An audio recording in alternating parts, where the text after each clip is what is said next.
Hi everyone, this is Mayank Kothari and today we are going to continue in this lecture from question number 29. So question number 28 तक हम already देख चुके हैं. Question number 29 से हमने देखना है. अब इस वाले लेक्चर में मैं जितने भी थ्योरी के क्वेश्चंस करवाने वाला हूँ आपको, उसमें एक क्वेश्चन है जो सिर्फ आपको करना है, बाकी सब मैं आपको यहाँ पे समझा के दूंगा. और उसमें से भी सिर्फ 2 से 3 है जो कि ज़्यादा इंपॉर्टेंट है, बाकी छोटा छोटा है, निपट जाएगा. कुछ कॉन्सेप्ट्स हम ऑलरेडी देख चुके हैं, उनके बारे में फिर से डिस्कस करेंगे तो चीज़ें आपको क्लियर होगी. तकरीबन 2 लेक्चर लेंगे, इन 2 लेक्चर्स में सारा थ्योरी पार्ट कवर अप हो जाएगा. एक बार फिर से याद दिला दूँ, ये जो थ्योरी हम देख रहे हैं ये बहुत ज़्यादा इंपॉर्टेंट है प्रैक्टिकल क्वेश्चन सॉल्व करने के लिए. इस लेक्चर से लेके जो ये वाला जो बेसिक लेक्चर है, सिर्फ आगे का भी छोड़ दो, ये वाला जो लेक्चर है अगर ये आपको समझ में आ गया कॉन्सेप्ट इसके अंदर के, तो 70 to 80% क्वेश्चंस आप खुद सॉल्व कर सकते हैं, उसमें मेरी ज़रूरत भी नहीं पड़ेगी. सो स्टार्टिंग में जब मैं कुछ क्वेश्चंस कराऊंगा तो ज़रूर देखिए मैं कैसे करवा रहा हूँ. उसके बाद सारे क्वेश्चंस आपने करने हैं, मैक्सिमम चीज़ें मैं इसमें होमवर्क में दूंगा. कहीं चीज़ें नहीं आती है आपको तो आप ज़रूर मुझे मेल करेंगे. आइए पहले क्वेश्चन पे जाते हैं. Briefly discuss explain why EBIT EPS analysis is important while designing optimal capital structure. So मुद्दे पे आते हैं सर. हमने कैपिटल स्ट्रक्चर का चैप्टर शुरू किया था. इस कैपिटल स्ट्रक्चर के चैप्टर में हमने डिसीजन क्या लेना है सर कि ऑप्टिमल कब कहेंगे कि कंपनी में जो कैपिटल स्ट्रक्चर का बैलेंस शीट में जो पोर्शन होता है ये होता है. इसके अंदर आपका इक्विटी, डेट, प्रेफरेंस, लोन, बहुत कुछ चीज़ें आती हैं. क्वेश्चन क्या पूछ रहा है सर, ब्रीफली एक्सप्लेन करो या डिस्कस करो why EBIT EPS analysis is important while designing optimal capital structure. अब सबसे पहले तो मैं आपको बता देता हूं EBIT EPS एनालिसिस होता क्या है. जब आप क्वेश्चंस देखोगे ना तो क्वेश्चन में आपको ये दिया रहेगा कि सर आपको कैपिटल रेज करना है लेट से 100 करोड़ का. ठीक है. अब 100 करोड़ में आपको ना 3 ऑप्शन देंगे वो लोग कि 100 करोड़ लाना कहाँ से. पहला ऑप्शन रहेगा इक्विटी से 50 करोड़ ले आओ, डेट से 50 करोड़ ले आओ. दूसरा ऑप्शन रहेगा इक्विटी से 100 करोड़ ले आओ. तीसरा ऑप्शन रहेगा इक्विटी से 25 ले आओ, डेट से प्रेफरेंस से 75 ले आओ. सो ऐसे मोस्टली 3 ऑप्शन रहेंगे, इक्विटी, डेट और प्रेफरेंस. ठीक है, मैं क्वेश्चंस की बात कर रहा हूँ. अब तीनों केस में अगर आप देख रहे हो तो ये तीनों केस में मेरे कंपनी में कितना पैसा आ रहा है, 100 करोड़. मेरा तो पर्पस सॉल्व हो गया, जिस पर्पस के लिए मेरे को पैसा चाहिए था वो पैसा तो आ गया, लेकिन फर्क कहाँ पड़ेगा सर. ध्यान दो, अगर आपकी कंपनी में सिर्फ डेट रहता है इक्विटी के अलावा तो इंटरेस्ट देना पड़ेगा, और अगर प्रेफरेंस रहता है तो प्रेफरेंस डिविडेंड देना पड़ता है. अल्टीमेटली फर्क कहाँ पड़ेगा, अर्निंग पर शेयर पे. कैसे, मैं आपको समझाता हूँ, ध्यान देंगे. और मान के चलिए कि ये जो डेट लाया ये आपने 10% पे लेके आए हैं, और प्रेफरेंस जो लाया ये आपने 20% पे लेके आए हैं फिलहाल के लिए. ठीक है. इक्विटी पे तो इक्विटी डिविडेंड होता है, कभी पे किया कभी नहीं पे किया, उसका कोई रेट नहीं होता. और मान के चलिए कि अब यह है आपका earning before interest and tax. हम सर डायरेक्ट EBIT से क्यों शुरू कर रहे हैं, ध्यान देंगे. मैं स्टार्टिंग से जाता हूँ. प्रॉफिट एंड लॉस अकाउंट सबसे पहले हम लेते हैं यहाँ पे सेल्स, और उसके बाद लेते हैं उससे रिलेटेड एक्सपेंसेस. तो यहाँ पे आता है हमारा EBIT. अब इसके बाद हम माइनस करते हैं सर इंटरेस्ट, तो आता है हमारा EBT. इसके बाद हम माइनस करते हैं टैक्स, तो आता है अर्निंग आफ्टर टैक्स. इसमें से माइनस करते हैं प्रेफरेंस डिविडेंड, तो आता है EAT फॉर इक्विटी. इसमें से अब यहाँ तो कुछ माइनस करने की ज़रूरत नहीं, यहाँ divided by number of shares कर लो. डिविडेंड माइनस करने की ज़रूरत नहीं ना, क्योंकि हमको EPS निकालना है, तो आएगा आपका EPS. Now focus on this thing. ये जो पूरा मैंने आपको बताया स्टार्टिंग से लेके एंड तक, हमारे पास में 3 ऑप्शन है 100 करोड़ को लाने के लिए कंपनी में, और तीनों ऑप्शन से इन 2 चीज़ों पे कोई इम्पैक्ट नहीं पड़ता. जिस तरह से सेल्स होना है, एक्सपेंसेस होना है, operating revenue and operating expenses. So इसीलिए ये दोनों चीज़ें सेम रहनी है, इसीलिए हम जनरली इसको कंसिडर नहीं करते. मतलब इससे कोई इम्पैक्ट पड़ने वाला नहीं है, तो अननेसेसरी एक्स्ट्रा चीज़ें लिख के टाइम वेस्ट करना हो जाता है. ठीक है. सो हम क्या करेंगे सर, हम इसको उठाएंगे और हम इसको थोड़ा सा ऊपर सरका देंगे, यानी हम शुरू करेंगे EBIT से। अब EBIT तीनों केस में सेम रहेगा। EBIT मान के चलिए आपका है 10 करोड़ का। चलो मान लीजिए आपका EBIT है नहीं 30 करोड़ का EBIT है, वो तीनों केस में सेम रहेगा। अब आपकी बारी आती है इंटरेस्ट की। इंटरेस्ट आपको पहले वाले केस में लगेगा 5 करोड़ का, क्योंकि 50 करोड़ पे 10% इंटरेस्ट देना है। दूसरे केस में कुछ भी नहीं लग रहा है, तीसरे में भी कुछ भी नहीं लग रहा है, क्योंकि डेट है ही नहीं सर वहाँ पे। अब यहाँ से फिगर्स बदलना शुरू हो जाती है। ये आता है 25, 30 और 30। अब टैक्स लेते हैं for the sake of simplicity, 50% tax है, तो 50% टैक्स हुआ तो 12.5, 15 और 15, बचा कितना sir 12.5, 15 and 15। Preference dividend minus करेंगे सर। प्रेफरेंस डिविडेंड अगर आप माइनस करोगे, सो ध्यान दो, प्रेफरेंस डिविडेंड यहाँ नहीं है, यहाँ नहीं है, लेकिन 75 का 20% अगर आप लेते हैं तो वो हो गया 15। अब earnings after tax for equity कितना है? Earnings after tax for equity here is 12.5, 15 and 0। अब ले लो number of shares. Let's say face value जो है वो है 10 की। सो अगर 10 की फेस वैल्यू लेते हो तो यहाँ नंबर ऑफ शेयर कितने 5 करोड़ आएंगे, यहाँ नंबर ऑफ शेयर 10 करोड़ आएंगे और यहाँ नंबर ऑफ शेयर 2.5 करोड़ आएंगे। मानते हो बात को? 10-10 से डिवाइड कर दो। सो नंबर ऑफ शेयर 5, 10 और 2.5। यहाँ तो EPS कुछ भी नहीं आएगा आखिरी में, क्योंकि प्रॉफिट ही नहीं बचा अर्निंग्स वालों के लिए, इक्विटी वालों के लिए। यहाँ EPS आएगा 1.5 रुपया प्रति शेयर, यानी कि 1.5 रुपीज़ पर शेयर, और यहाँ आपका कितना आएगा 5, 2, 2.5 रुपया। तो अब आप बताओ आप कौन सा ऑप्शन प्रेफर करोगे? अगर आप देखोगे तीनों ऑप्शन में बिजनेस करने के लिए हमारे पास में 100 करोड़ तो आ गए। सो अब मतलब नहीं अब फर्क नहीं पड़ता किसी और चीज से सिवाय एक के, अर्निंग पर शेयर। कंपनी में पहले वाले ऑप्शन से अगर आप पैसा रेज करते हो, लाते हो, तो पहले वाले ऑप्शन से अर्निंग पर शेयर हाईएस्ट होती है, और EPS हाईएस्ट होना, ज़्यादा होना अच्छी बात है। सो हमारा पर्पस क्या रहेगा? जब भी हमको क्वेश्चन में ये लिखा रहेगा कि सर 100 करोड़ लाने हैं, 3 अलग अलग ऑप्शन में आपको दे रहा हूं, आप बताओ सबसे बेस्ट ऑप्शन कौन सा है, तो आप क्या करोगे? EPS निकालोगे तीनों ऑप्शन में और देखोगे सबसे ज्यादा किस में आ रहा है EPS। एक इक्विटी शेयर पे सबसे ज्यादा अर्निंग किस में ज्यादा हो रही है? पहले वाले ऑप्शन में। तो आप फाइनल क्या डिसाइड करोगे? सर 100 करोड़ चाहिए ना आपको, ऐसे लाओ, इक्विटी से 50, डेट से 50। ये है आपका EBIT EPS एनालिसिस। इसको EBIT EPS क्यों बोलते हैं? क्योंकि इसकी शुरुआत होती है EBIT से, खत्म होता है EPS पे। आई बात आपको समझ में? क्वेश्चन पढ़ते हैं और अब कहानी खत्म करते हैं। यहां पे क्या लिखा हुआ है फिर से देखो, briefly explain why EBIT EPS analysis is important while designing optimal capital structure. हम डिजाइन नहीं कर रहे थे ऑप्टिमल कैपिटल स्ट्रक्चर क्या होना चाहिए, तीनों में से कौन सा ऑप्शन चूज करना, यानी पता करना कि ऑप्टिमल कैपिटल स्ट्रक्चर क्या होना चाहिए।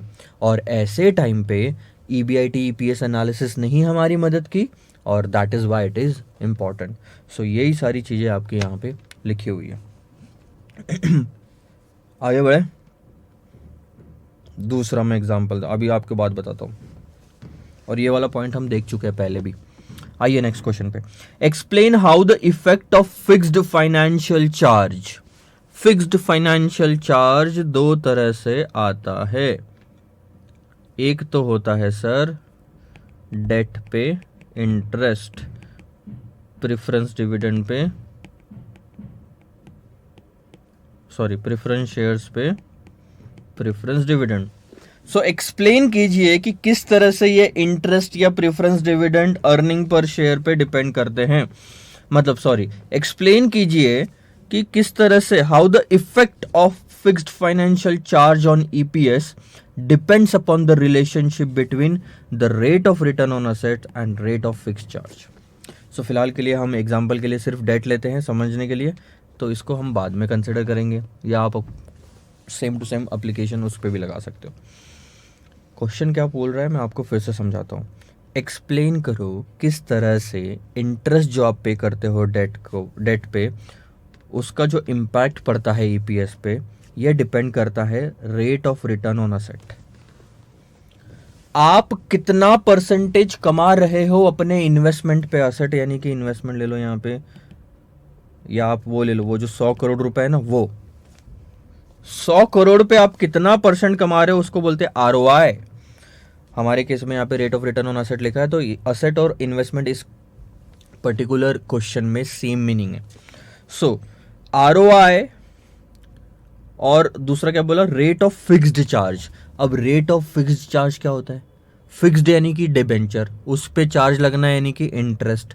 Rate of interest on debenture का मतलब मैं बोल सकता हूँ केडी, यानी कॉस्ट ऑफ डेट। क्वेश्चन क्या बोल रहा है वापस से, बताइए सर ये जो रिलेशनशिप, बताइए सर कि किस तरह से इंटरेस्ट का इम्पैक्ट पड़ता है ईपीएस पे। ये सॉरी मैं फिर से थोड़ा सा मिस्टेक हो गई, फिर से ध्यान दो। बताइए सर इंटरेस्ट का जो इम्पैक्ट पड़ता है ईपीएस पे, इंटरेस्ट का जो ईपीएस पे इम्पैक्ट पड़ता है वो किस तरह से इन दोनों के रिलेशनशिप में आरओआई और केडी पे डिपेंडेंट है। आरओआई और केडी के रिलेशनशिप पे किस तरह से इंटरेस्ट का इम्पैक्ट ईपीएस पे डिपेंड करता है। सो दो ये चीज हम देख चुके हैं कि आरओआई ज्यादा रहा केडी से तो ईपीएस क्या रहेगा, आरओआई कम रहा केडी से तो ईपीएस क्या रहेगा। अब मैं पीछे जाता हूं और आपको दिखाता हूं एग्जैक्टली हमने ये कहां देखा होगा।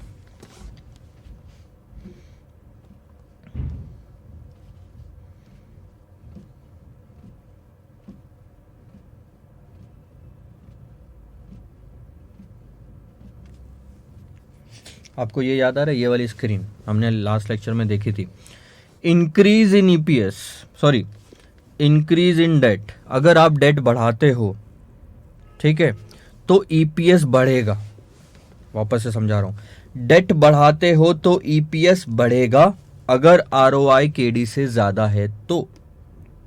फिर से, डेट बढ़ाते हो 1 तो ईपीएस बढ़ेगा 2, अगर आरओआई केडी से ज्यादा है तो 3। ये 3 चीजें होनी चाहिए। दूसरा, अगर आप डेट बढ़ाते हो तो ईपीएस गिरेगा अगर आरओआई केडी से कम है तो। अब एग्जांपल लेना पड़ेगा, ऐसा तो समझ में नहीं आएगा। ये एग्जांपल में लेके मैंने पिछली बार समझाया था आपको, एक बार फिर से देख लो।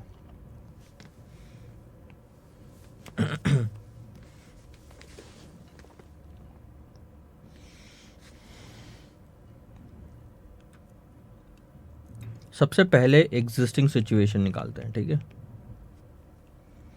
एग्जिस्टिंग में मान लो इक्विटी मेरे पास में है 50 का, डेट 10% वाला जो है मेरे पास में वो है 50 का। इस तरह से मेरे पास में 100 करोड़ रुपए, ठीक है। ठीक है, अब ईबीआईटी मैंने ले लिया 30 करोड़ का, इंटरेस्ट 5 करोड़ का, ईबीटी 25 का, टैक्स हो गया आपका 12.5, 50% के हिसाब से। Earning after tax divided by number of shares अगर आप बोलोगे तो 5 है, 50 पे 10%, 10 की वैल्यू से, ठीक है, 50/10, सो 2.5 हो गया आपका ईपीएस। ये एग्जिस्टिंग है। अब अगर आप देखोगे यहाँ पे तो केडी कितना है सर, केडी है 10%, और रिटर्न ऑन इन्वेस्टमेंट कितना है सर, रिटर्न ऑन इन्वेस्टमेंट कितना, ईबीआईटी 100 पे रिटर्न कितना लोगे, ईबीआईटी वाली वैल्यू होगी, EBIT is your return on the investment of 100 crore. So EBIT ROI 30 और रिटर्न आपका इन्वेस्टमेंट 100, यानी मैं बोल लूँ 30%। हमारी सिचुएशन अभी जो है वो है आरओआई ग्रेटर दैन केडी वाली, आरओआई ग्रेटर दैन केडी। और अगर आरओआई ग्रेटर दैन केडी है तो अगर आप डेट बढ़ाते हो कंपनी में और डेट बढ़ाते हो कंपनी में और तो ईपीएस भी बढ़ेगा।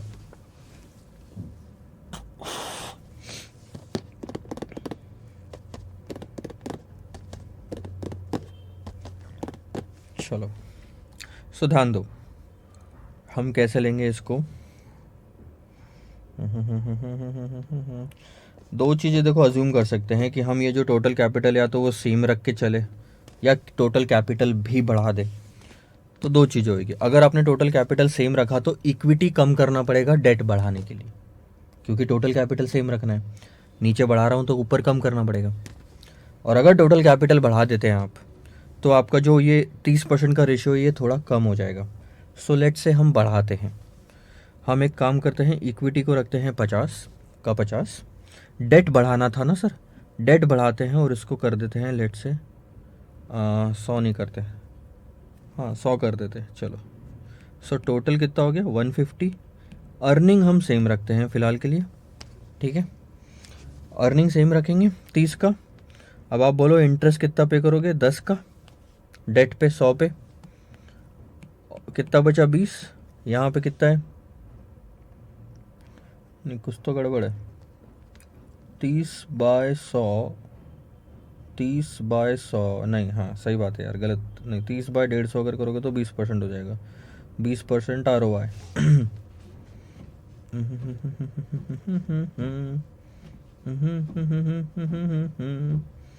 हाँ सही बात है ना सर, ध्यान दो, मैं भी तो गलत हूँ, ठीक है, यहाँ तक ठीक है। जैसे भी लेना है अपन ले सकते हैं, कोई दिक्कत नहीं है। 150 का कैपिटल हो गया, अब 150 के कैपिटल पे आपका रिटर्न कितना है 30% का। सो 150 के कैपिटल पे 30% का रिटर्न कैलकुलेट करोगे तो रिटर्न भी तो बढ़ेगा 45 का। अगर आप कैपिटल सेम रखते हो तो रिटर्न सेम रखो, वहाँ पे नीचे में कैपिटल बदल गया तो रिटर्न बदल गया, क्योंकि ROI कितना है 30% का। सो 150 पे 30% कैलकुलेट करो 45। इंटरेस्ट कितने का पे करोगे 10 का, बचा कितना सर 35। अब आप टैक्स माइनस करो, 35 का अगर आधा आप माइनस करोगे तो 17.5, बचा कितना 17.5। नंबर ऑफ शेयर उतने ही, बोलो 3.5 EPS आते। बढ़ा ना EPS, क्यों बढ़ा, ध्यान दो, EPS बढ़ा क्योंकि ROI ग्रेटर देन KD था। डेट बढ़ाने से EPS बढ़ा, डेट कम करने से EPS गिरेगा।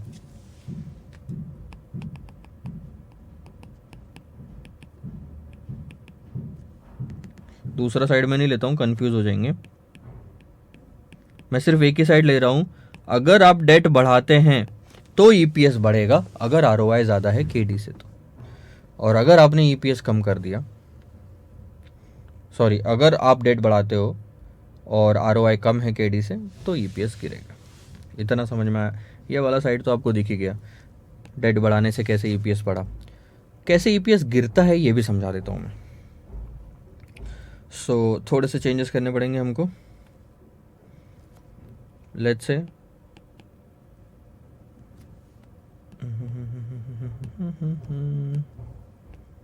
दूसरी सिचुएशन लेता हूँ मैं, इक्विटी 50, डेट 50, टोटल 100, और हमारा जो प्रॉफिट है KD 10% है, हमको ROI लेस देन KD रखना पड़ेगा। सो 10% से कम का ROI रखो। लेट से हम लेते हैं 8 करोड़ का ROI, 8% का ROI। सो 8 करोड़ हो गया, 8% ऑन 100। इंटरेस्ट पे करोगे 5 का, बचा कितना 3, 3 में 1.5 का आपने दे दिया, क्या बोलते हैं, 3 में 1.5 का आपने दे दिया इंटरेस्ट, सॉरी टैक्स, और EAT हो गया 1.5 का, और ये 5 है, भी डेसिमल्स में आएगा आपका।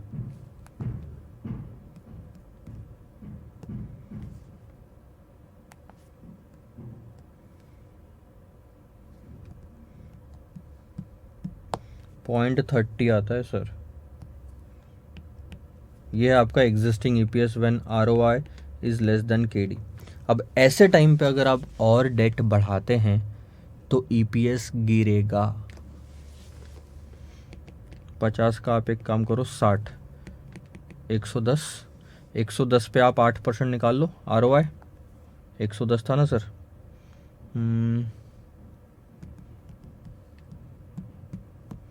8.8, तो इंटरेस्ट माइनस कर दिया 5, 3.8, टैक्स लग जाएगा आपका आई थिंक 1.9, बचेगा 1.9 और 5। मैंने कुछ गलत लिया, यस सर, ध्यान दो, क्योंकि बढ़ सकता ही नहीं। इंटरेस्ट कितना होएगा सर, 10% से अब होएगा इंटरेस्ट 6, तो बचा कितना 2.8, टैक्स लग गया 1.4, बचा कितना 1.4, 5, ध्यान दो 1.4 डिवाइडेड बाय 5 यानी कि 0.28, गिरा ना आपका ईपीएस, देखा। ये वो केस है जहाँ पे ईपीएस बढ़ता है, ये वो केस है जहाँ पे ईपीएस गिरता है, क्योंकि यहाँ पे ROI is greater than KD है, यहाँ पे sir ROI is less then KD है। फर्क ये है गिरने और बढ़ने का, रीजन जो मैंने आपको बताया वो ये है। और आपने दोनों केस में क्या किया सर, डेट बढ़ाया है। और अगर आप डेट कम करते दोनों केस में तो एग्जैक्ट अपोजिट होता। इस केस में अगर आप मान लो डेट कम करते तो ईपीएस भी कम होता, और इस केस में ईपीएस बढ़ता। सीधी बात है, ये तो मतलब नॉर्मल सी समझने वाली बात है। So this is what the entire thing is. वापस आते हैं मुद्दे पे, आप लिख जरूर लेना वहां से। ध्यान दो, यहाँ पे क्या लिखा हुआ है वही चीज मैं आपको रिपीट करके दिखाता हूँ वापस। If the rate of return on asset यानी कि ROI is higher than the cost of financing, यानी कि वो क्या बोलता है, ROI is greater than KD. हमने क्या लिया था sir, 30% is greater than 10%। Then the increasing use of fixed charge financing, यानी कि अब यहाँ पे आप अगर डेट बढ़ाते हैं, दिख रहा है आपको, अब अगर यहाँ पे आप डेट बढ़ाते हैं will result in an increase in EPS, तो उससे ईपीएस बढ़ेगा। आई क्या बात समझ में आपको। और देखो ऑन द अदर हैंड, अगर rate of return on asset यानी कि ROI is less than the cost of financing यानी कि केडी, हमने क्या लिया था sir, ROI 8% is less than cost of debt 10%, then the effect may be negative यानी कि गिरेगा। Therefore increase in the use of debt, अगर आप डेट बढ़ाते हैं तो ईपीएस गिरेगा। आई समझ में बात, ये दिमाग में बिठा लो, ये आगे बहुत काम आएगा। क्वेश्चन सॉल्व करने में भी कॉन्सेप्ट क्लियर होना ज़रूरी है, सिर्फ फॉर्मूला रट के नहीं होता सर। फिर नहीं बोलना तेरा भाई कर लेगा, ऐसे नहीं होता, कोई भी भाई नहीं कर सकता यहाँ पे। आओ अगले वाले मुद्दे पे बात करते हैं। देखो यार, मैं अगर प्रैक्टिकली बोलूँ तो ये दो चीज़ें थी जो आपकी मेन बात थी। इस पे most of the questions depend करते हैं। एक सेकंड होल्ड करना।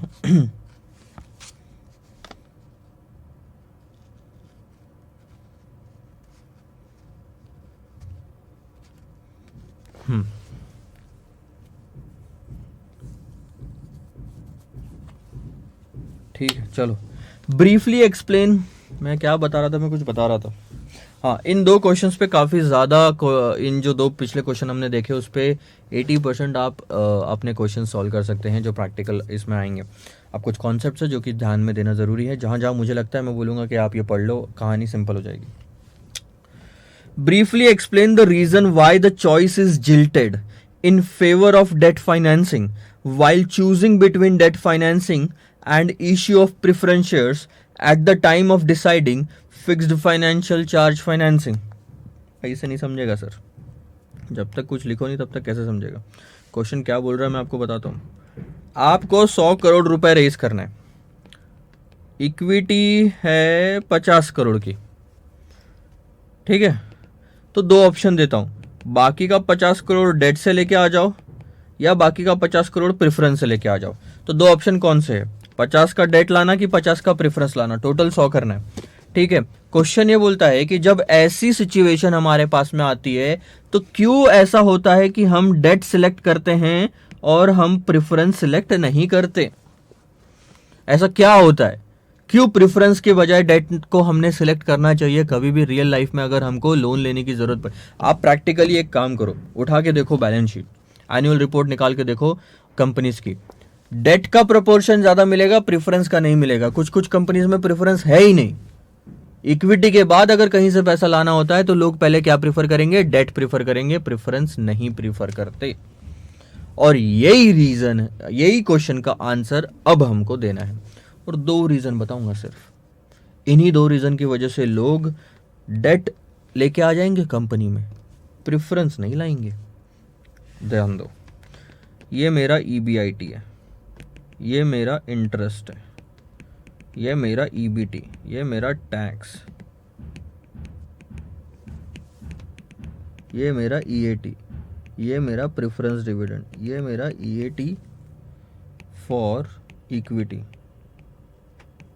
ठीक है, divide by number of share कर लो या EPS कर लो, ये आखिरी की ज़रूरत ही नहीं है। अगर आप कंपनी में डेट लेके आते हो तो इंटरेस्ट यहाँ पे लगाओगे, और अगर प्रेफरेंस लेके आते हो तो आप प्रेफरेंस डिविडेंड यहाँ पे लगाओगे। सबसे पहला रीज़न देता हूँ, और जो मेन रीज़न है कि अगर आप डेट लेके आते हो तो जो उस पे खर्चा उठाते हो उस पे होती है सर टैक्स की सेविंग, लेकिन उतने ही अमाउंट का प्रेफरेंस लेके आए और उसके ऊपर जो प्रेफरेंस डिविडेंड दिया, कोई टैक्स की बचत नहीं होती आपको। यानी कि अगर मैं इस पर्सन को, और ये 2 पर्सन है, मैं इस पर्सन को 5 रुपए दे रहा हूँ और इस पर्सन को भी 5 रुपए दे रहा हूँ, लेकिन इस पर्सन को 5 रुपए देने के बाद मुझे टैक्स की जो अमाउंट है 2.5 रुपए से कम देनी पड़ रही है, यानी कि दिस इज माई सेविंग्स, क्योंकि इसको जो 5 रुपए दिया था मैंने वो मैं एज एन एक्सपेंस चार्ज करूंगा, जिससे मेरी टैक्स की लाइबिलिटी कम आएगी। लेकिन जो प्रेफरेंस में मैंने 5 दिया है सेकंड वाले केस में, यहाँ पे टैक्स मेरा कुछ भी कम नहीं होता, यानी उसको 5 तो दू ही, और जो पहले टैक्स दे रहा था वो मेरे को अभी भी देना पड़ रहा है। तो मेरे को अगर कहीं कुछ फ़ायदा मिल ही नहीं रहा है तो मैं क्यों प्रेफरेंस शेयर्स मार्केट में इशू करवाऊंगा। पहला reason tax saving on interest. दूसरा रीज़न, मार्केट में नॉर्मली कॉस्ट ऑफ डेट कम होती है कॉस्ट ऑफ प्रेफरेंस शेयर से। रियल लाइफ है, प्रेफरेंस शेयर्स पे नॉर्मली कॉस्ट ज़्यादा होती है, जैसे 12% ये है तो ये 8% में मिल जाएगा, ये 10% में लोन मिल जाएगा आपको। तो ये अब है तो है मार्केट में जैसा है, रिस्क के हिसाब से होता है। ध्यान दो, डेट बहुत कम रिस्की है इसलिए 8%, प्रेफरेंस उससे ज़्यादा रिस्की होता है इसलिए उस पर लोग 12% एक्सपेक्ट करते हैं, और इक्विटी उससे भी ज़्यादा रिस्की होता है इसलिए लोग इस पे 15 या 20% एक्सपेक्ट करते हैं। ये रेशो बढ़ता जाता है, जितना ज़्यादा रिस्क है सिक्योरिटी में उतना उसकी एक्सपेक्टेशन। सो कंपनी को कॉस्ट इसकी कम पड़ रही है लेकिन प्रेफरेंस की ज़्यादा पड़ रही है। 1 सेकेंड होल्ड करना।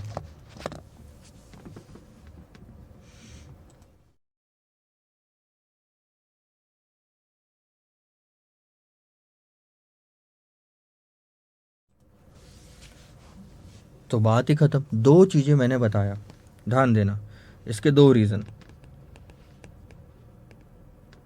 टैक्स सेविंग्स ऑन डेट या सॉरी इंटरेस्ट, एंड दूसरा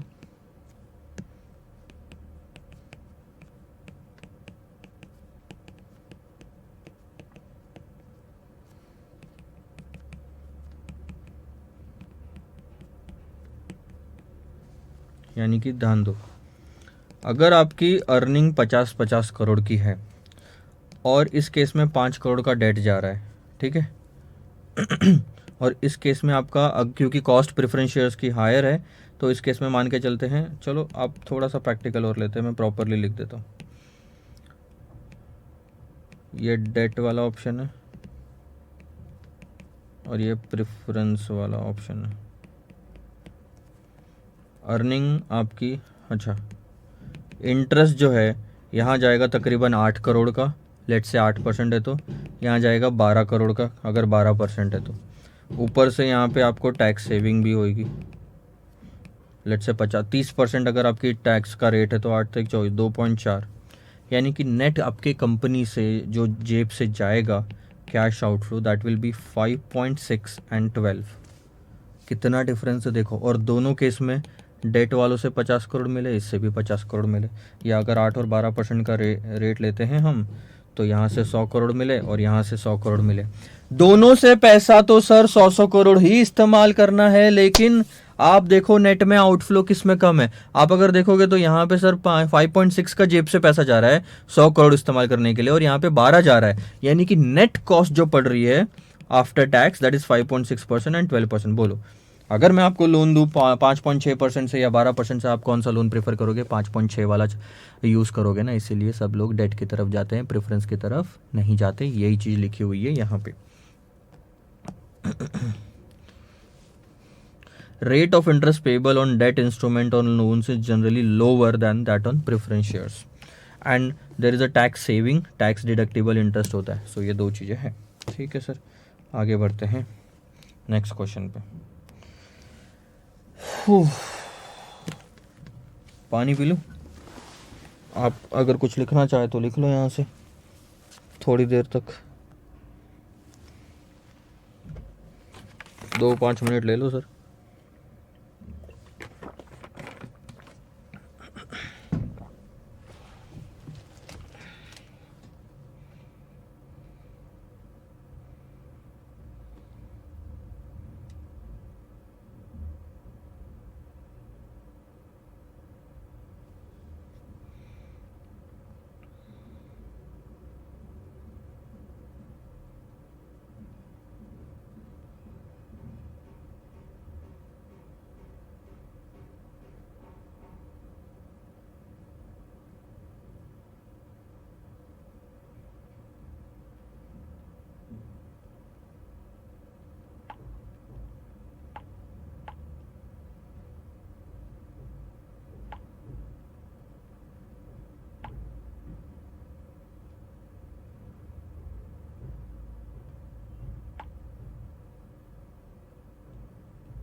चलो सर, अब हम बढ़ते हैं आगे।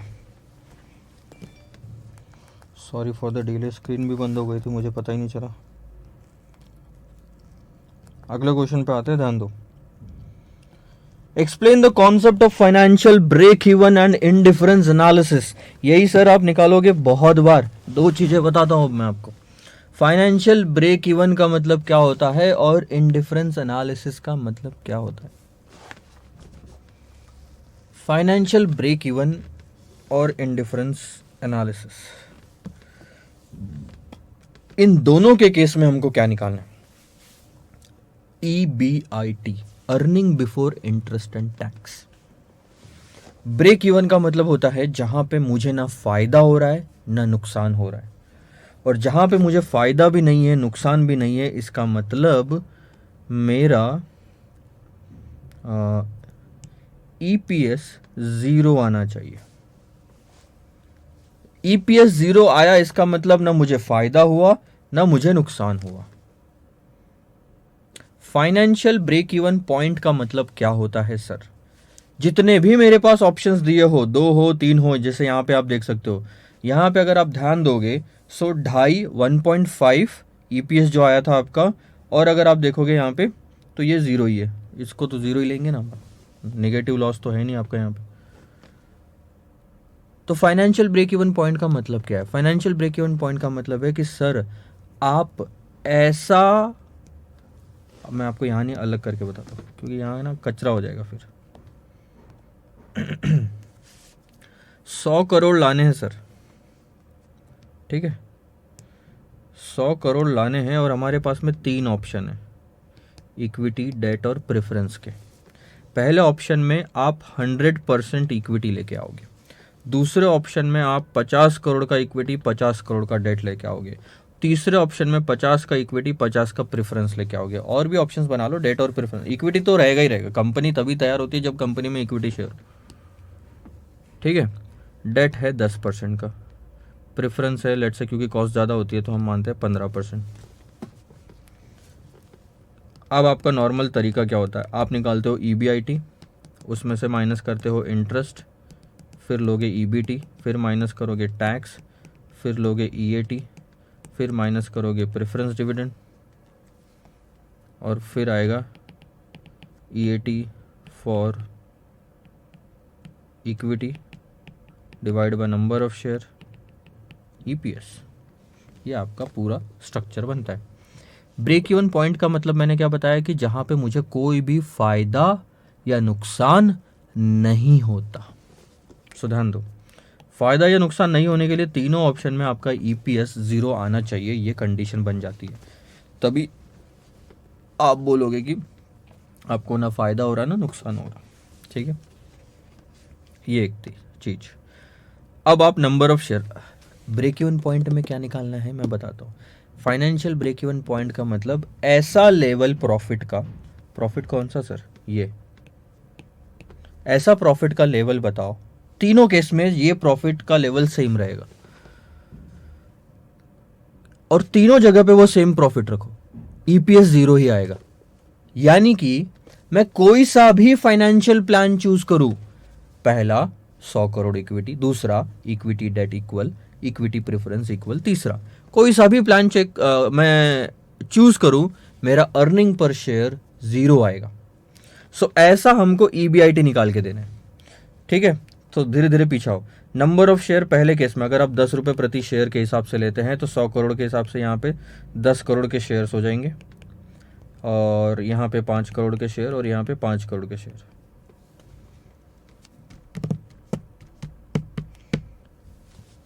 और अब 10 हो 5 हो 5 हो फर्क ही नहीं पड़ता। अगर आपका earning after tax for equity 0 आया तो EPS 0 आएगा, और वो अगर निगेटिव या प्रॉफिट या पॉजिटिव आया तो EPS भी निगेटिव और पॉजिटिव आएगा। यानी कि EAT फॉर इक्विटी कितना आना चाहिए, 0, तभी जाके EPS 0 आएगा। और ऊपर बढ़ते हैं, प्रेफरेंस डिविडेंड इस केस में नहीं है, इस केस में नहीं है, इस केस में है। इस केस में कितना लगेगा सर, 15% ऑन 50, 7.5।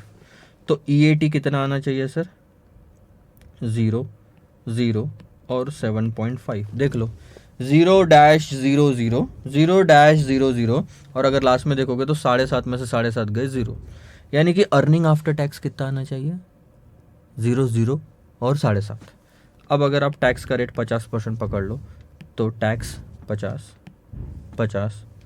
टैक्स यहाँ पे हो गया 0, 0 और ये आ जाता है आपका 7.5 का टैक्स रेट। मतलब इस पे लगाया आपने 50%, नहीं ये 50 है ना, हाँ ठीक है। तो उसके हिसाब से आपका EBT आ जाएगा 15 पे 50% लगाया, 7.5 का टैक्स, 7.5 में से 7.5 बचा। यहाँ टैक्स 0 तो ये 0, ये 0। अब देखो EBIT का लेवल बताना है आपको, तीनों केस में कितना होना चाहिए कि मेरा ब्रेक इवन पॉइंट आ जाए। अब तीनों केस में अलग अलग आएगा EBIT। इंटरेस्ट इस केस में नहीं लगेगा, इस केस में 5 का लगेगा, और इस केस में कुछ भी इंटरेस्ट नहीं लगेगा। और यहाँ पे EBIT कितना होना चाहिए, 0, 0 माइनस 0, 0, 0, 0, 0, 0, 0। यानी 100% अगर इक्विटी कहीं पे है तो EBIT भी 0 होना, तब जाके EPS 0 आएगा। और यहाँ अगर आप लोगे तो 5 - 5 करूँगा तभी 0 आएगा, और यहाँ 15 - 0 करूँगा तो 15 आएगा। यानी this is my break even point. तीनों का अलग अलग आएगा, सॉरी मैंने गलती से स्टार्टिंग में बोला था कि सेम आएगा, तीनों का अलग अलग ब्रेक इवन पॉइंट आएगा, हर फाइनेंशियल प्लान का अलग ब्रेक इवन पॉइंट आएगा।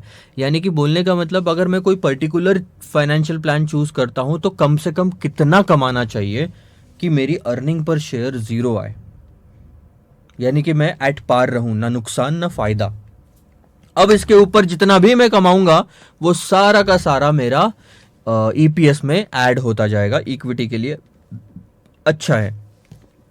पहला वाला केस 100% इक्विटी है, 0 ईबीआईटी में से इंटरेस्ट 0 गया, EBT 0, tax 0, EAT 0, preference dividend है नहीं और ईएटी 0, तो सब कुछ 0 0 0 0 0 है और ये हमेशा लागू रहेगा। दूसरा केस अगर आप देखोगे तो आपने 5 करोड़ की कमाई की, उसमें से 5 करोड़ का तो इंटरेस्ट चला गया, फिर बचा कितना 0 और फिर आगे सारा 0। आप प्रेफरेंस डिविडेंड तक देखोगे, प्रेफरेंस डिविडेंड वाले ऑप्शन में जो लास्ट वाला ऑप्शन है, तो पहले आपने 15 कमाया, उसमें से इंटरेस्ट तो 0 है, बचे कितने 15, 15 में से आधा दे दिया टैक्स, बचे कितने 7.5, 7.5 में से 7.5 का डिविडेंड दे दिया, बचा कितना 0। एक चीज नोट करना, जहां पे डिविडेंड वाला ऑप्शन है, जस्ट डिविडेंड देने के पहले का प्रॉफिट 0 आना चाहिए, या सॉरी उतना ही आना चाहिए, डिविडेंड देने के बाद मान लो 0 आना चाहिए। सो ये आ गया डिविडेंड देने के बाद 0, या आप ये बोलो कि जितना डिविडेंड है उतना ही मेरा प्रॉफिट आना चाहिए उसके पहले का। और अगर डेट के केस में इंटरेस्ट पे करते हो तो जस्ट इंटरेस्ट पे करने के बाद का प्रॉफिट 0 आना चाहिए, डिविडेंड पे करने के बाद,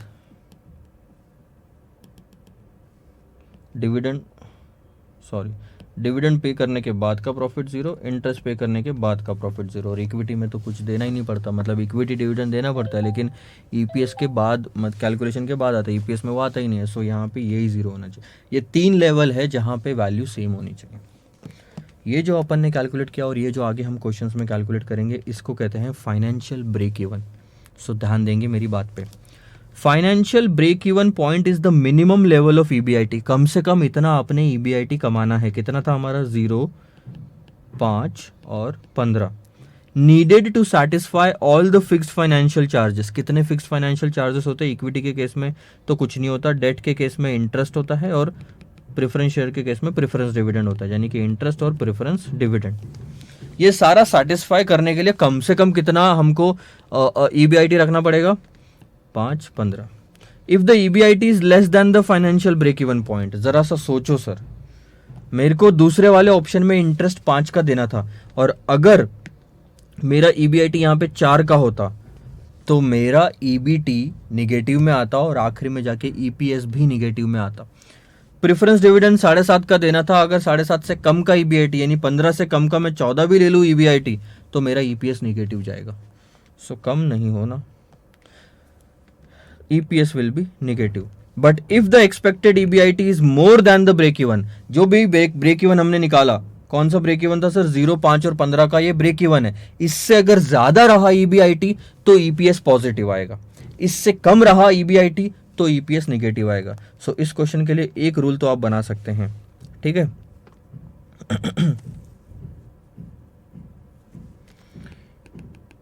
EPS आपका पॉजिटिव आएगा अगर EBIT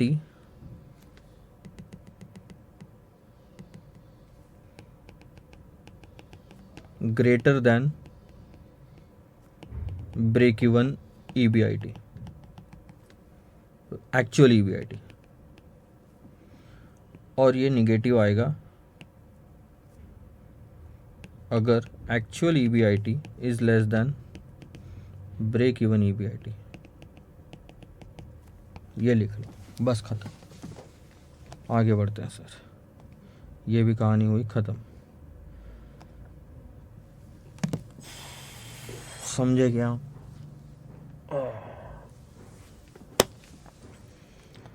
लास्ट वाला पॉइंट इस केस में, इनडिफरेंस एनालिसिस क्या होता है? इनडिफरेंस एनालिसिस सर इस लेवल की EBIT है। दोनों में हम ध्यान देना, इन दोनों केस में हम निकालते क्या है? EBIT और EBIT। पहले वाले केस में हमने EBIT निकाला ताकि EPS को 0 कर सके, तभी हम बोलेंगे कि वो ब्रेक इवन पॉइंट है EBIT का। ब्रेक इवन क्या है सर? EBIT है, तभी ईपीएस जीरो आ रहा है। और इंडिफरेंस एनालिसिस में हम ईबीआईटी निकालेंगे ताकि दो ऑप्शन में ईपीएस इक्वल आ सके। इंडिफरेंस का मतलब क्या होता है ये समझो पहले तो। इंडिफरेंस का मतलब होता है कि सर मैं डिसाइड नहीं कर पाऊंगा, दोनों में कोई डिफरेंस नहीं है, दो ऑप्शन है मेरे पास में,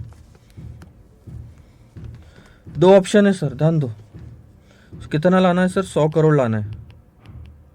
एक ऑप्शन है इक्विटी डेट 50-50, दूसरा ऑप्शन है इक्विटी प्रेफरेंस 50-50। दो ऑप्शन मैंने आपको दिए, प्लान 1, प्लान 2। और इस पे अगर इंडिफरेंस एनालिसिस करना है, इसका मतलब इस ऑप्शन में इंडिफरेंस मतलब इन दोनों ऑप्शन में कोई भी फर्क नहीं रहना चाहिए। कोई भी ऑप्शन में चूज करूं, कंपनी कोई भी ऑप्शन चूज करे, ईपीएस विल बी सेम। या फिर मैं ऐसे निकालता हूं, इसका और इसका सेम ईपीएस आएगा। अगर किसी प्रॉफिट या ईबीआईटी के लेवल पे दोनों ऑप्शन का ईपीएस सेम आता है, इसका मतलब वो ईबीआईटी जो आपने निकाला that is the indifference point. मतलब इस पॉइंट ऑफ ईबीआईटी पे, इस पॉइंट ऑफ ईबीआईटी पे आप दोनों में से कोई भी ऑप्शन चूज कर सकते हैं। सो क्वेश्चन क्या बोलता है, ध्यान दो। One method of considering the impact of various financing alternatives on earning per share is to prepare EBIT chart or the range of earning charts. This chart shows the likely EPS at various probable EBIT level. अगर आप ध्यान दोगे तो ऐसे 2-3 line निकालिए। ये मान लो आपका है EPS और ये है आपका EBIT। यह है डेट प्लस इक्विटी वाला ऑप्शन, और लेट से यह है debt plus preference, sorry equity plus preference वाला ऑप्शन। ठीक है, ये वाला छोड़ दो पॉइंट। अब आप अगर ध्यान दोगे तो इन दोनों पॉइंट का मिलाप यहाँ पे होता है सेंटर में, यानी कि आपका ईपीएस इतना होगा, यानी सेम इस लेवल ऑफ ईबीआईटी पे। ये होगा ईबीआईटी का लेवल और ये होगा आपका ईपीएस। दोनों का ईपीएस इतना होगा इस लेवल ऑफ ईबीआईटी पे।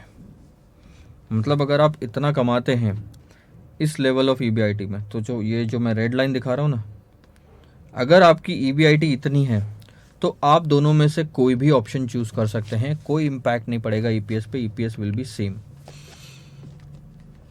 बट अगर यहां से ईबीआईटी कम हुआ तो एक साइड झुक जाओगे। कौन सी साइड झुकोगे ये बोलना पड़ेगा। और अगर यहां से ईबीआईटी बढ़ा तो आप एक साइड झुक जाओगे, दूसरी साइड। कौन सी साइड झुकोगे ये हम आगे देखेंगे। सबसे पहले पता करते हैं कि सर निकालना कैसे। इंडिफरेंस पॉइंट निकालना यानी कि ऐसा ईबीआईटी निकालना, ध्यान देना दोनों में निकालना क्या है सर, ईबीआईटी निकालना है। ऐसा ईबीआईटी निकालना कि दोनों ऑप्शन के ईपीएस की वैल्यू सेम हो। द ईपीएस में गो डाउन इफ अनदर, ये तो छोड़ो, ठीक है। This is known as EPS equivalency point or indifference point, since this shows that between the two given alternatives of financing, ठीक है, EPS would be same at the given level of EBIT। अब मैं आपको example लेके समझाऊंगा तब आपको समझ में आएगा, ऐसे तो समझ में नहीं आना। हम पुराना ही एग्जांपल ले क्या? चलो ठीक है, जाने दो। हमने क्या बोला सर, हमारे पास में दो ऑप्शन है, equity debt, equity preference. Simple रखते हैं कैलकुलेशन, 50-50, 50-50। 10 रुपये की वैल्यू है इक्विटी की, तो इक्विटी नंबर ऑफ शेयर कितने हो गए सर? 5 करोड़ के नंबर ऑफ शेयर हो गए इक्विटी के। ठीक है, नंबर ऑफ शेयर 5 करोड़ के। डेट का परसेंटेज आप ले लो 10% और प्रेफरेंस का परसेंटेज ले लो 12% ले लो, ईजी जाएगा। प्रेफरेंस का आपने 12% ले लिया। टैक्स का रेट ले लो 50% समझने के लिए। अब इनडिफरेंस पॉइंट निकालना है। सबसे पहले तो मैं वही वाला चार्ट निकाल के देता हूं आपको।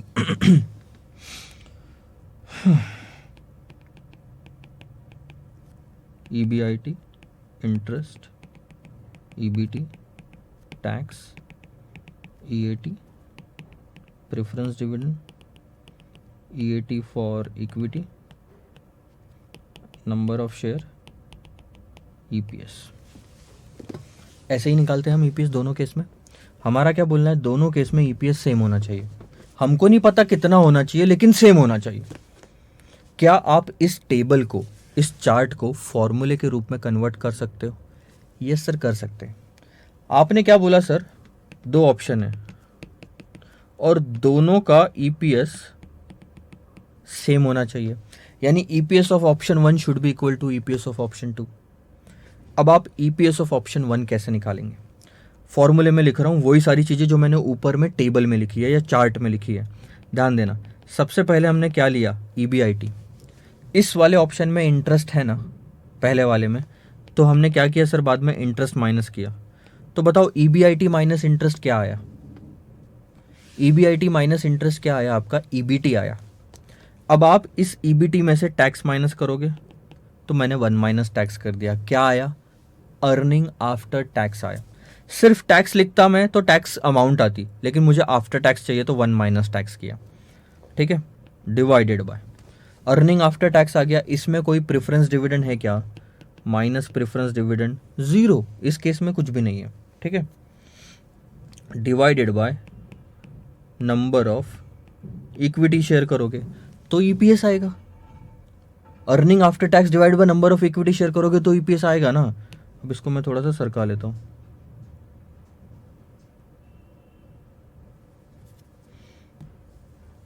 तो क्या जो मैंने ऊपर में EPS लिखा उसका फॉर्मूला नीचे वाला सही है? हाँ सर सही है, should be equal to. Now ये तो कंफर्म है कि ये जो EPS आया should be equal to the EPS of second option. Second option का EPS कैसे निकलेगा, EBIT। इसमें कोई इंटरेस्ट है क्या सर, नहीं है, तो आप क्या रखोगे यहाँ पे, ज़ीरो। सेम चीज़ इधर वाली उधर लिख दो।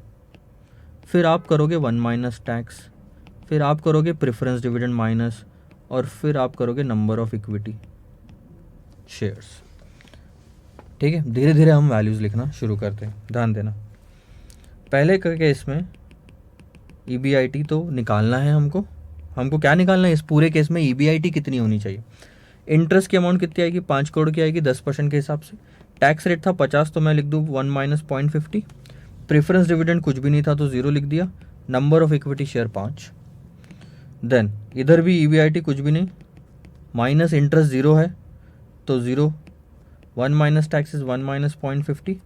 प्रेफरेंस डिविडेंड कितना आएगा, 50 पे 12% यानी कि 6, डिवाइडेड बाय 5। यहाँ पे भी इक्विटी शेयर सेम है ना, 5। ज़रूरी नहीं हर बार इक्विटी शेयर सेम होगा। सो इस तरह से आपने ये दोनों लिख लिया। अब इसको सॉल्व करो, ध्यान दो। अगर मैं सॉल्व करने बैठूँ तो ये आता है 0.50 EBIT माइनस 2.5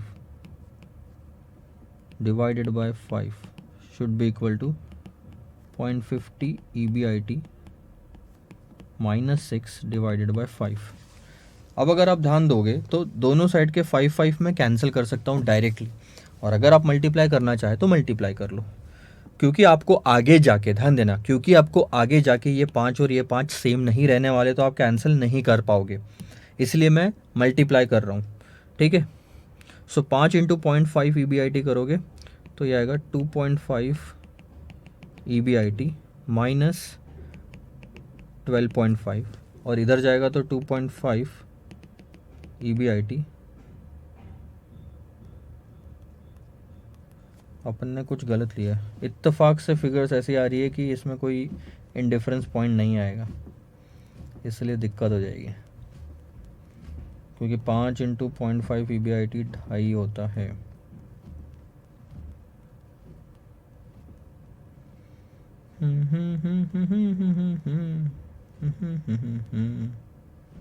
चलो फिर एक थोड़ा सा चेंज करना पड़ेगा हमको, मैं थोड़ा सा चेंज करता हूँ, नहीं तो आप एकदम वो वाले स्टेज पे पहुँच रहे हो जो कंफ्यूजिंग है, इसीलिए थोड़ी सी वैल्यूज़ बदलना ज़रूरी। दूसरा ऑप्शन कुछ इस तरह से है, मान के चलो 40/60 इंटू 12%, ठीक है। तो है तो 100 करोड़ ही। सो क्योंकि 40 है तो ये फिगर्स कुछ बदल जाएगी। एक सेकंड होल्ड करना।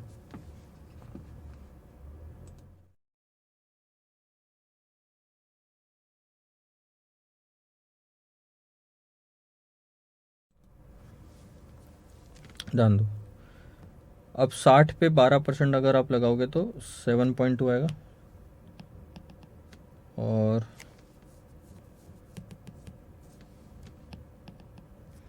नंबर ऑफ इक्विटी शेयर आपके 4 आएंगे, 7.2 और ये 4। अब मैं मल्टीप्लाई करता हूँ। So this will go to 2 EBIT minus 8 और 2 10 equal to 2.5 EBIT minus 7.2 into अगर आप 5 करोगे 36 आता है, यानी कि 36। ये आ गया आपका इक्वेशन। अब आप ये EBIT वाली जो साइड है ये एक साइड में ले लो, ठीक है। तो मैं 2 EBIT को उधर भेज देता हूँ, कैसा दिखेगा सर? 2.5 EBIT माइनस 2 EBIT, और 36 को इधर लेके आ जाता हूँ, -10 प्लस 36। सो इधर बचा 26 और इधर बचा 0.5 EBIT। अब अगर आप सॉल्व करोगे तो EBIT की वैल्यू आएगी 72 करोड़, सॉरी 52 करोड़। फाइनली क्या निकालना था सर? EBIT ही निकालना था। और ये 52 करोड़ क्या है अब मैं समझा देता हूँ, लिखवा भी देता हूँ, sorry. If EBIT is 52 crore, then EPS in both alternatives of financing will be same। यकीन नहीं होता? दोनों में EPS सेम होगा, करके देखें। 52 करोड़ लेके, यही वाला था ना जगह, ध्यान दो। 52 करोड़ लिया, इंटरेस्ट 5 करोड़ का माइनस करोगे, आता कितना है आपका? 47 करोड़। टैक्स कितना माइनस होएगा सर? 50% था, 47 का अगर 50% लगाओगे तो 23.5, बचा कितना? 23.5। प्रेफरेंस डिविडेंड कुछ भी नहीं, तो बचा कितना? 23.5। नंबर ऑफ इक्विटी शेयर है आपके 5, तो पता लगाओ।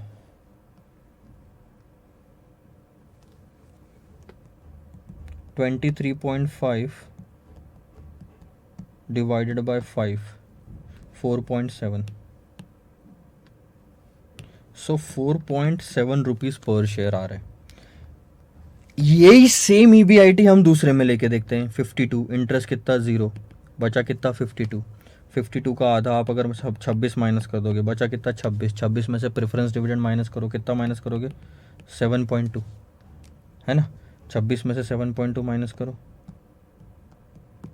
18.8। बताओ इक्विटी शेयर इस केस में कितने? 4 करोड़ है, क्योंकि 40 ही लिया था अपन ने। सो 4 18.8 डिवाइडेड बाय 4 कितना आ रहा है sir? 4.7।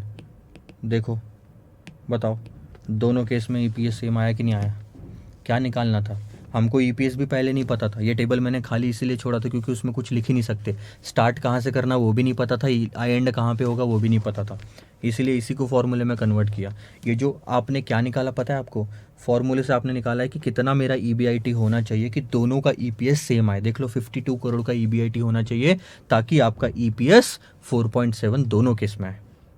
This is how you calculate the indifference point. Indifference point का मतलब ही है कि क्या लेवल ऑफ EBIT पे EPS सेम आएगा। अब यही सारी चीजें उधर में लिखी हुई है, ठीक है। तो आपको ये जो दो चीजें थी ये समझ में आ गई है। मैं फिर से रिपीट करता हूं, फाइनेंशियल ब्रेक इवन पॉइंट क्या होता है sir? Financial break even point यानी कि ऐसा EBIT जिस पे EPS आए 0, ये हर ऑप्शन के लिए अलग से निकाला जाता है। और इंडिफरेंस एनालिसिस क्या होता है? ऐसा EBIT जिसमें दो ऑप्शन में EPS आए सेम। अब एट ए टाइम दो ही ऑप्शन कंपेयर कर पाओगे, तीन नहीं कर सकते। और एक नहीं, इस केस में एक एक एक 3 बार ईपीएस निकलेगा, इस केस में 2 चीज़ों का एक ही बार ईबीआईटी निकलेगा, सॉरी इस केस में 3 बार ईबीआईटी निकलेगा ऊपर वाले केस में, और नीचे वाले केस में 2 ऑप्शन का एक ही ईबीआईटी निकलेगा। बात समझ में आई? बुक में एक बार फिर से लिख लो, मैं आपको समझा देता हूँ। Financial break even point dot dot करके आगे लिखना, दो हेडिंग डालेंगे, फाइनेंशियल ब्रेक इवन पॉइंट और बाद में इंडिफरेंस एनालिसिस। पहले फाइनेंशियल ब्रेक इवन पॉइंट और उसके नीचे लिखो द लेवल ऑफ ईबीआईटी, या फिर ऐसा लिखो calculating the level of EBIT eight which the EPS is 0 means no profit no loss.